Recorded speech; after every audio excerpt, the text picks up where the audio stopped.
తెలుగు సినీ రంగంలో సాహసానికి మారుపేరు, ప్రయోగాలకు చిరునామా సూపర్ స్టార్ కృష్ణ.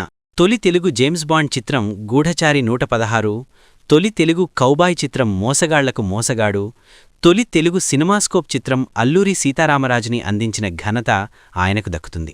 తొలి తెలుగు 70mm 6 ట్రాక్ స్టీరియోఫోనిక్ సౌండ్తో కృష్ణ దర్శకత్వంలో నిర్మించిన చిత్రం సింహాసనం. 21 మార్చ్ 1986లో విడుదలైన ఈ మూవీ నేటితో 40 వసంతాలు పూర్తి చేసుకుంది. జానపద చిత్రాల్లోనే సింహాసనం సరికొత్త ఒరవడిని సృష్టించింది. కృష్ణ దర్శకత్వం వహించిన తొలి చిత్రం కావడం విశేషం. ఈ చిత్రంలో సైన్యాధిపతిగా, యువరాజుగా 2 పాత్రలు పోషించారు. జయప్రద, రాధ, మందాకిని కథానాయకులుగా నటించారు. తెలుగులో సింహాసనం, హిందీలో సింహాసన్ పేర్లతో 2 భాషల్లో ఒకేసారి నిర్మించారు. హిందీలో జితేంద్ర హీరోగా నటించారు. దీనికి ఆ రోజుల్లోనే 3 కోట్ల రూపాయలకు పైనే ఖర్చు చేశారు.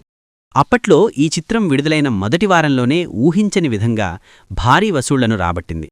పంపిణీదారులకు పెద్ద ఎత్తున లాభాలు తెచ్చిపెట్టింది. మొదటి వారంలోనే 1.5 కోట్ల రూపాయలపైనే వసూలు చేసింది. విశాఖపట్నం, విజయవాడ, హైదరాబాద్ వంటి కేంద్రాలలో 100 రోజులకు పైగా ఆడింది. మద్రాసులో శతదినోత్సవం జరుపుకున్న తొలి తెలుగు సినిమాగా ఇది నిలిచింది. చెన్నైలోని వీజీపీ గార్డెన్స్లో జరిగిన ఈ వేడుకకు ఆంధ్రప్రదేశ్ నుంచి సుమారు 400 బస్సుల్లో అభిమానులు తరలిరావడం విశేషం. ఈ సినిమాకు కృష్ణ చేసిన మరో సాహసం యువగాయకుడు రాజ్ సీతారాంతో పాడించడం. అప్పట్లో ఎస్పీ బాలసుబ్రహ్మణ్యంతో కృష్ణకు చిన్న వివాదం తలెత్తింది. ఆ తర్వాత ఇద్దరూ కలిసి సినిమాలు చేశారు. ఆ సమయంలో తమిళనాడుకు చెందిన రాజ్ సీతారాం గొంతు బాగుందనిపించింది. అంతే, కృష్ణ అన్ని పాటల్నీ అతనితో పాడించగా ఆ గాయకుని పేరు మారుమోగిపోయింది. అలాగే కృష్ణ ఈ చిత్రానికి సంగీత దర్శకునిగా బప్పీలహరిని పరిచయం చేశారు.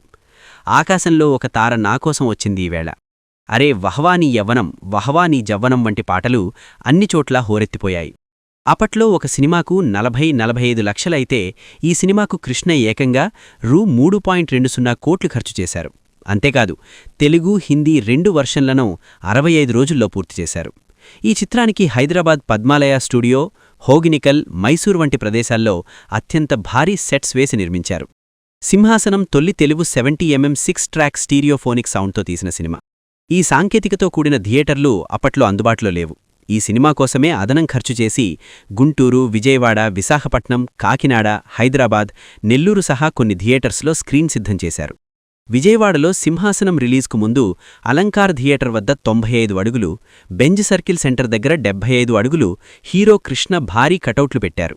అప్పట్లో ఆ పబ్లిసిటీ ప్రత్యేక ఆకర్షణగా నిలిచింది. ఈ చిత్రానికి భారీ స్పందన రావడంతో థియేటర్ పరిసరాల్లో ట్రాఫిక్ ఇబ్బందులు తలెత్తాయి. రద్దీ నియంత్రణ కోసం దారులు మళ్లించారు.